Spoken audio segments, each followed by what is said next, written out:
It's time for Lefties Losing It, and I regret to inform you that Hollywood celebrities, even ones who were once widely admired, have decided to trash their own brand in an effort to get Trump. Just watch this pathetic performance from Tom Hanks. Oh, well, thank you. Hey, now speaking of church, can I say something? If more folks went to church, we wouldn't be in this mess we're in now. And it didn't end there. Watch what happens when a black man tries to shake the hands of Tom Hanks' idea of a Trump supporter. This is what these out-of-touch dimwits from Hollywood think of the average American. They don't just hate the president, they hate the majority of their countrymen. You know what? I agree with you, Doug. I'd like to shake your hand, sir. Here we go.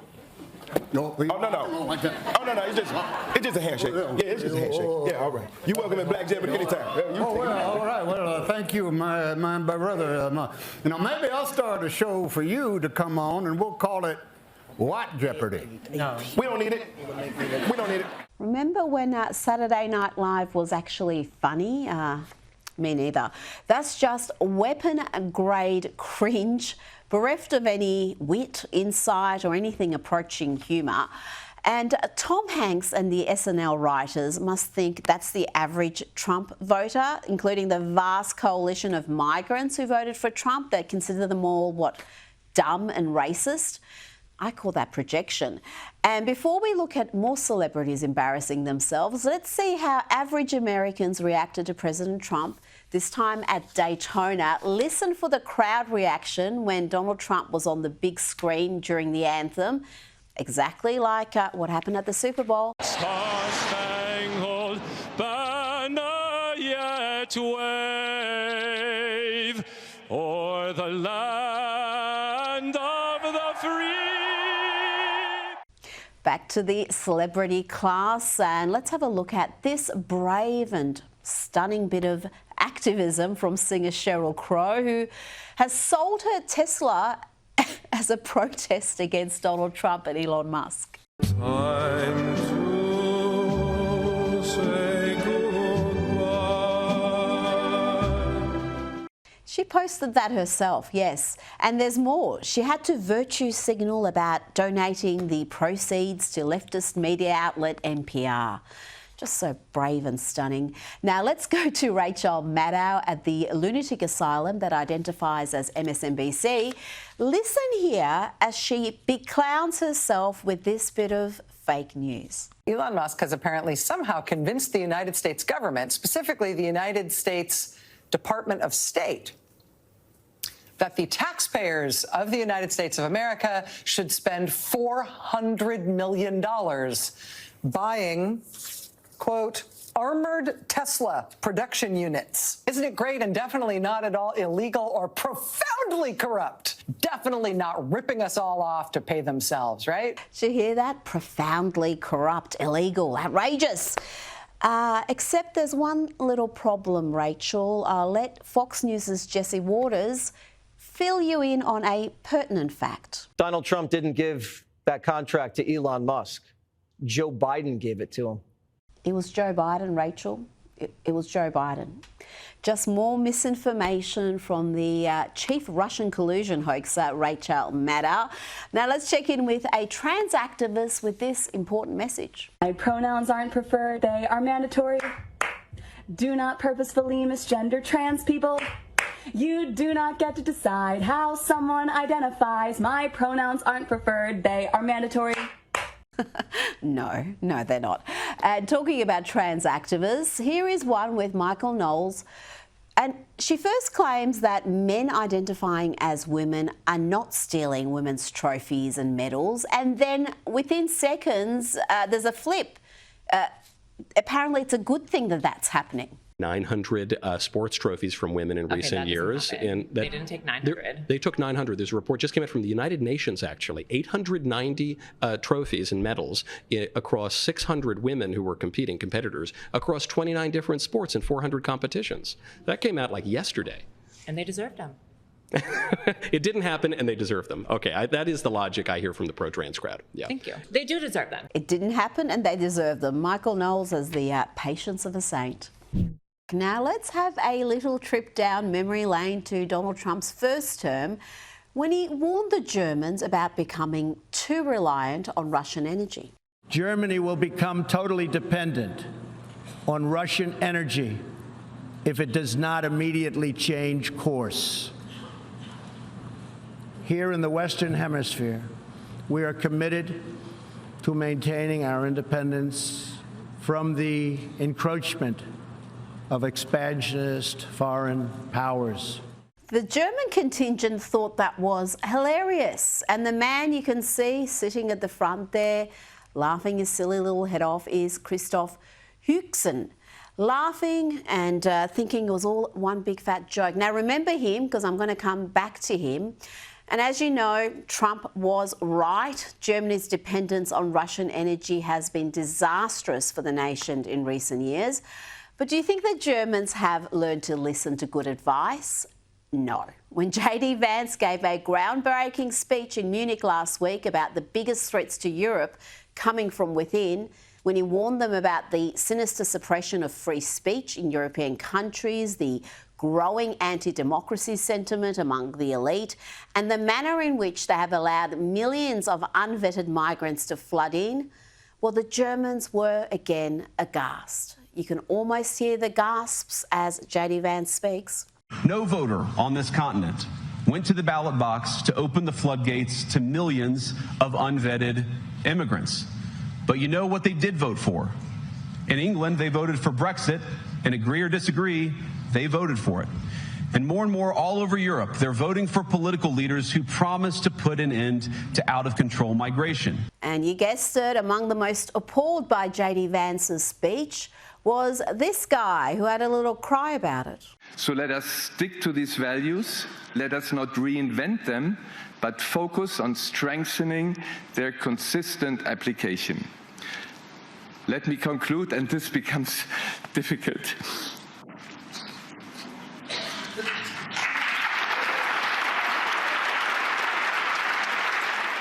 Yes, that's Christoph Huchsen again. And if you think those tears are for his nation or for Europe, which he helped damage alongside Ms. Merkel, well, you'd be wrong. The tears were for himself, because the German diplomat is stepping down from his illustrious position as chairman of the Munich Security Conference. Joining me now is Newsweek's senior editor-at-large and Article 3 Project Senior Counsel Josh Hammer. Josh, the Germans just refuse to listen to good advice. Rita, it would not be the first, and it's not going to be the last time that the Germans have failed to listen to some advice of varying degrees of strength from the Americans, I suppose. 3 cheers for JD Vance. My goodness. I mean, that was a barn burner of a speech. That, frankly, is why we wanted JD Vance to be the vice president of the United States, or at least why I wanted him. I mean, Rita, I wrote an op-ed column last March titled Vice President JD Vance, making the case for JD Vance to be Donald Trump's running mate. And this is exactly what I thought we were going to get. And I am just grinning ear to ear delighted that this is indeed what we are getting. Germany is the heart of the European liberal imperium. Brussels, Belgium is literally where the European Union is based. I know because I've been there to the building, but Germany is the most economically powerful country in the world. So to go into the the most economically powerful country in Europe. So to go into the lion's den there and to say what he said about free speech, about energy independence, about migration from third world Islamist hellholes there, man, that guy has a spine. And I just cannot wait to see what JD Vance does for the rest of his vice presidential tenure, because if that is any indication of what is to come, we are in for a historic vice presidency. Absolutely. And I think after that vice presidency, he has to be hot favourite to be the 48th president of the United States. And it will be quite a...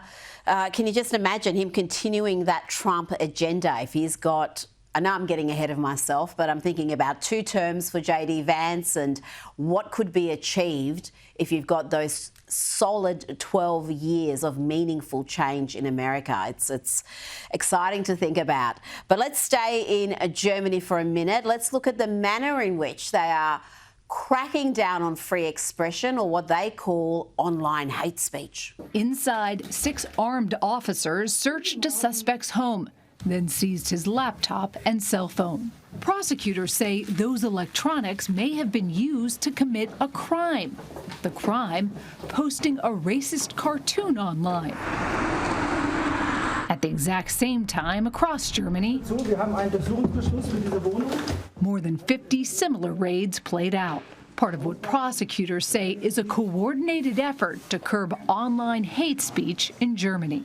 Josh, I'd be willing to bet money that many of those online posts aren't even racist, given stating facts about crime rates and immigration levels is considered hate speech in some quarters. But when you watch that, that's precisely what JD Vance was talking about. This crackdown on free speech, this suppression of citizens who are concerned about what's happening to their country.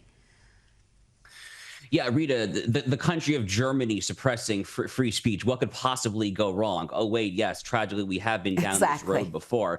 But by the way, Margaret Brennan, the anchor on CBS's Face the Nation, earlier in the same day yesterday, well, she was talking about how there was apparently too much free speech and that caused the Holocaust there. So whether it's Face the Nation or whether it's 60 Minutes, CBS apparently is all in on an anti-free speech censorious agenda.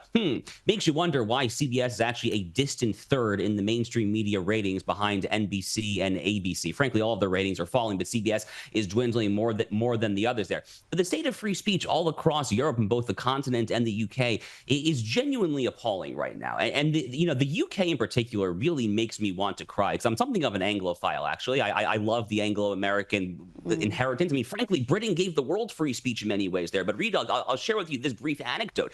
So Keir Starmer is the very left-wing prime minister right now in Westminster in London. It has become pretty common to refer to him as two-tier Keir because of his two-tier system of justice. I actually put that on my show and on social media.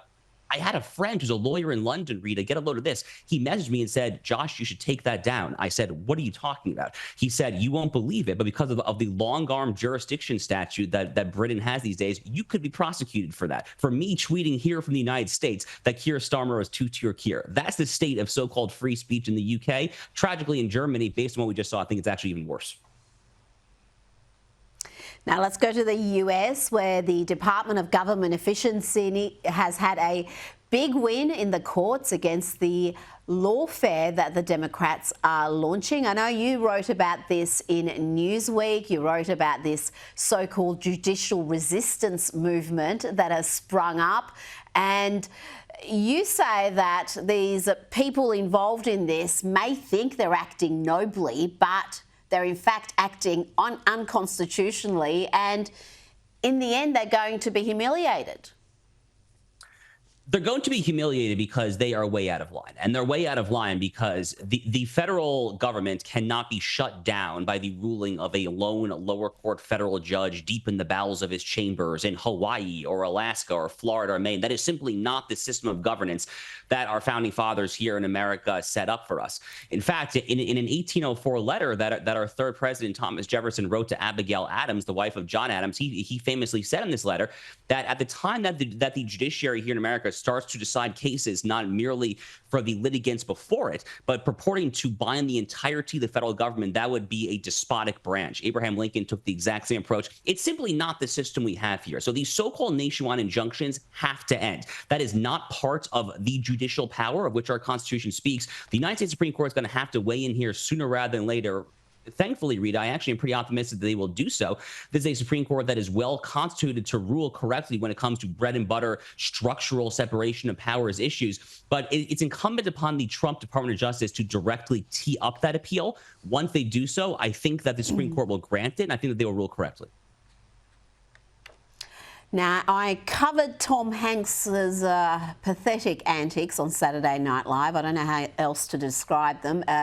It was exceptionally unfunny, lacking in any sort of wit or intelligence or humour. And I've got to ask you, Josh, why would such a mainstream actor trash his own brand in this way? If you're going to trash your own brand and infuriate the majority of the country, then at least, I don't know, be interesting, be funny, be clever in some way. This was just lame. It really does seem beneath the dignity of Tom Hanks, doesn't it? I mean, Tom Hanks, once upon a time, was a brilliant actor. Maybe not. I mean, you had Maybe not at this point later in his career, but look, earlier in his career, I mean, Forrest Gump, Philadelphia, I mean, Catch Me If You Can, even the Steven Spielberg movie from the early aughts. I mean, Tom Hanks has been in a lot of classics going back 25, 30 years. Once upon a time, it's probably hard for this audience to believe, once upon a time, Saturday Night Live here in America was actually pretty funny. I mean, once upon a time, we had people like Chris Farley. We had actually genuinely talented comedians. I mean, to this day, a lot of the great stand-up comics here in America really kind of came up through the ranks of Saturday Night Live. But it has been a very, very long time since they have attracted anything remotely resembling high caliber comic talent. I couldn't even tell you the last time that I tuned in, frankly, on a Saturday evening, and I'm particularly very pleased that I happened to miss this dreadful Tom Hanks performance. Oh, it was just embarrassing. I was embarrassed for him watching it. That's how bad it was. Now, I love your take on Jerry Seinfeld not giving a stuff about offending the pro-Palestinian, anti-Israeli movement. Have a look at this. Jerry, can I get a selfie? Sure. Free Palestine. I don't care about Palestine. That's sad. Now, that's how you do it, Tom Hanks. If you're going to be controversial, at least, I don't know, be interesting and a little bit funny. I'd imagine Josh is copping all sorts of flack for that, but I doubt he cares. He doesn't care, and kudos to Jerry Seinfeld for taking a righteous and correct stand on this particular issue. I mean, he was trending this direction for years. Jerry Seinfeld, many years ago, I first remember him speaking out against woke cancel culture on American college campuses. This is clearly an issue that he cares about. He visited Israel after October 7th. There was actually, he's a diehard New York Mets baseball fan. There was actually a clip of Jerry Seinfeld at a Mets game back during baseball season a few months ago here in the U.S., and they kind of zoomed in on him, and he was wearing his Mets uniform, and he said, "Let's go Mets and let's go IDF." So he's been very public about this for a while now. But, this son of a you-know-what here on camera, that guy had that coming, frankly. And good for Jerry Seinfeld for not backing away in the heat of the moment there. I hope that he only doubles down from here. I think he will, actually. I don't know if you're aware, but he did a tour of Australia last year, and there were these hecklers in the crowd, always these pro-Palestinian plants who halfway through the show would start shouting "Free Palestine" and "River to the Sea" or whatever else they were shouting. And he handled it again beautifully. He just mocked them. He went at them. He did not back away. He didn't try to appease. He didn't try to ignore them. He made them part of the show. And I thought it was really quite effective. He did that in multiple cities in Australia. Before you go, we've seen polling showing how popular Donald Trump's key policies are. We've been discussing that earlier this week. But it's not just the policies that are popular. Despite the overwhelming negative publicity the president receives, his own popularity is on the rise. This latest poll shows 55% approve of him now. That's a decent approval rating, 43% disapprove. Josh, that's a net gain of 12% for the president. It's actually even more than that if you go back to his first term. Donald Trump spent the majority of his first term with an underwater approval rating. By the way, so did Barack Obama. So it's not like Donald Trump had anything unique. Joe Biden definitely had an underwater approval rating there. So, I mean, frankly, Americans have been so fed up with the government for so long that to have any president, frankly, with an above water approval rating there, you probably have to go back to the very early days of the Barack Obama administration before he went totally off the rails, if I had to guess. But it's been a hot minute, so to speak, there. And the reason for that is because Donald Trump leads what I like to refer to as a coalition of the common sense. It is really not a particularly partisan movement here. You have ex-Democrats like RFK Jr., like Tulsi Gabbard. It frankly is a coalition of people who are just sick of stupid crap. I'm sorry to not phrase it more artfully, but that really basically is what it is. It is a coalition of people that are sick of gender ideology. They are sick of this idea of universal values and mass migration policy there. They just want normalcy. They want basic common sense stuff. Thankfully, Donald Trump came in with a mighty vengeance in this MAGA 2.0 second term, and he's delivering oodles and oodles of good old-fashioned common sense. Joining me now is Sky News contributor Kosha Gator. Kosha, let's start with border czar Tom Homan. He's got his sights set on Democrat Alexandria Ocasio-Cortez. No, he doesn't want to deport her. She is a US citizen after all, but her attempts to help illegal immigrants evade authorities may see her charged by the Department of Justice. AOC has been pushing a webinar claiming that ICE raids are political tactics that are intended to create fear And this webinar also encourages migrants not to open their door if federal agents come knocking. That seems unwise, Kosha, unwise. It does, and Tom Homan does not come across as the kind of guy you want to mess with, and she has sparred with him before, and there's this viral congressional hearing from last year, or 4 years ago maybe, where she was doing a different version of the same thing. But whether it's her doing this, we saw Governor Phil Murphy of New Jersey a few weeks ago blatantly saying that he's housing an illegal on top of his garage, and I dare the feds to come in, and others like that. It's really interesting. It shows that they're so comfortable with flouting immigration law, which has gone on forever and a day in America, and they obviously believe that they're beyond reproach. So he is suggesting that the DOJ go after people like this, elected representatives that are suggesting the flouting of the law. I don't know if they will do that, but you never know. You make an example of one person in some way, and it might deter others from taking a similar tactic.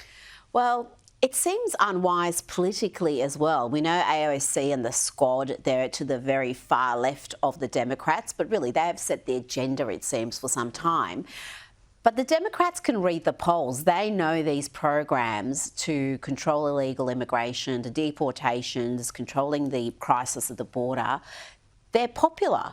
So why would they want to highlight not just their failures in opening the floodgates, but also just signal to the rest of the country that we're okay with this. We're in fact facilitating this. It's a good point. They seem to be behind the curve now that they're out in the wilderness and have been defeated after really holding on to every institution and being on the winning side for so long. It sounds like they don't know how to actually be on the losing side and read the room.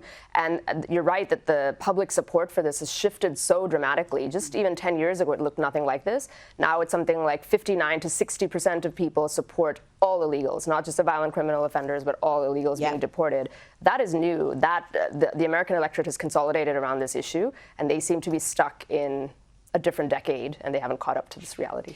The Trump administration keeps saying if you enter the country illegally, by definition, you're a criminal. You've broken our immigration laws, so you have to go. Now, let's talk a little bit about NATO. It's looking like a major political realignment is underway, and it's a win for the Trump administration. European countries in the NATO alliance have agreed to step up their defence spending after President Trump's request that they increase the number to 5% of GDP.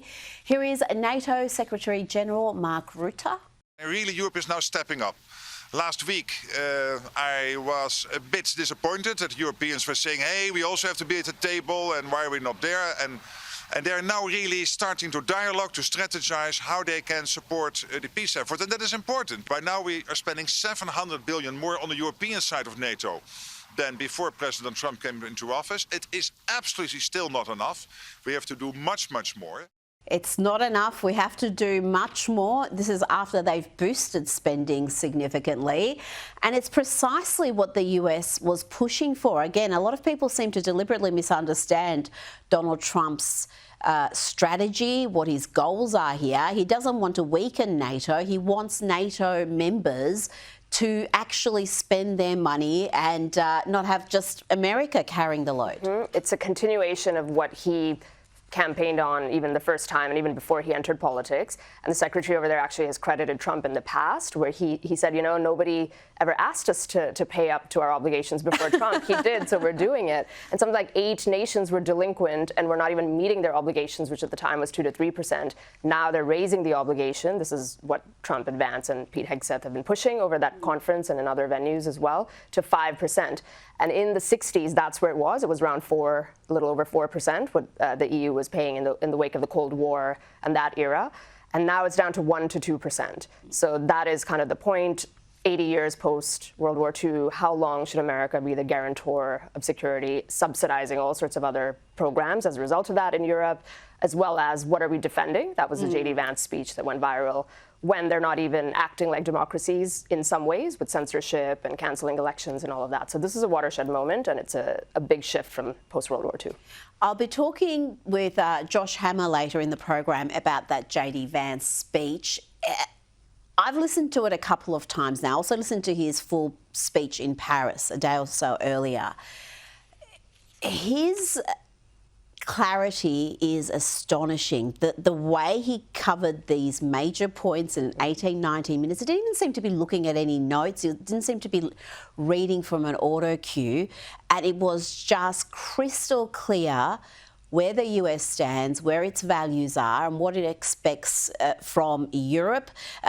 He wasn't necessarily making demands, though, Kosha. He was just telling them, this is happening under your watch, and it's disturbing, especially when he was talking about the suppression of free speech and the way the concerns of everyday citizens have been disregarded. Mm-hmm.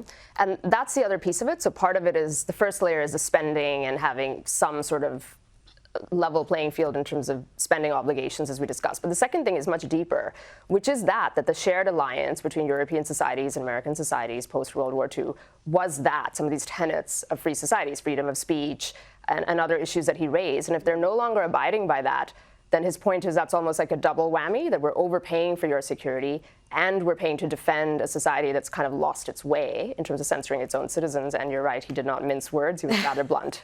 He was blunt, but it was a message that they need to hear. And it's a message that we've spoken about on this program. I have Douglas Murray on every week. He wrote, about a decade ago, about the strange death of Europe. Mm-hmm. This is a phenomenon that has been commented on by intellectuals brave enough to state the obvious, and yet the Europeans were just appalled or shocked that anybody would dare speak these home truths to them. It's a new day, and that's also the difference between Trump 47 versus 45, where everybody around him really is singing from the same song sheet, and they genuinely believe in that vision, the populist America First worldview, and that's why they can speak with such clarity, whereas last time he was sort of battling people internally, and then the message that would be communicated externally wasn't always aligned the way it is now. And he's getting his people thus far through. So he's had Tulsi now, RFK Jr., Kash Patel is one of the big ones that we're waiting for a vote there. But how do you see that administration coming together? Because it is very different from that first Trump term, where he almost was prioritising DC experience over loyalty, over competence. Mm-hmm. They weren't necessarily his people, and it showed because there was a lot of disunity and disloyalty there.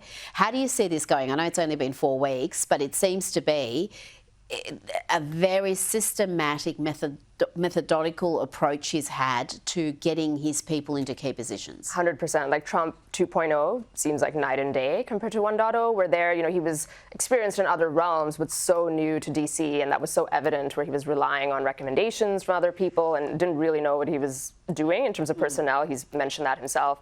Versus now, I feel like that whole 4-year term and the amount of heat he took, officially and unofficially, and then what happened in 2020 and the intervening 4 years has been a huge litmus test for who is truly MAGA, populist, pro-Trump, pro that America First agenda, and who isn't. And it's been a very clarifying 8 years, which has allowed him to really identify the right people this time, and he just didn't have that benefit last time, and we're seeing that with the picks and how quickly they're almost going. Got rid of the rhinos, if you want to call them, Republican name only. The GOP is now Trump's party. There's a few still hanging on, Mitch McConnell's and a few others. Moving along, let's look at how a CNN host not only refuses to fact-check obvious, verifiable lies from Democrat Amy Klobuchar, but she reinforces those lies. $2 trillion in tax cuts to the wealthiest, and paying for it by cuts to cancer research at NIH, something that has bipartisan support for years and years, or stopping Head Start, or freezing people who are trying to protect our nuclear stockpile. I know they are, but what I'm saying is, at some point, the pressure is on them. That type of hyperbole and scaremongering is just not working, and the polls are telling us that. Indeed, it's kind of like AUC and immigration, like we talked about, that the public sentiment has shifted all the way over, and these folks don't seem to have caught up. Where these tactics used to work, where anytime anybody wants to talk about cutting spending, $32+ trillion in debt, we have to do it. You leap immediately to we're saving children from malaria in Africa, we're doing cancer research, we're helping underprivileged kids get a head start in education. Like, it's easy to point to those things and make the other side like the big bad bogeyman that's taking money away.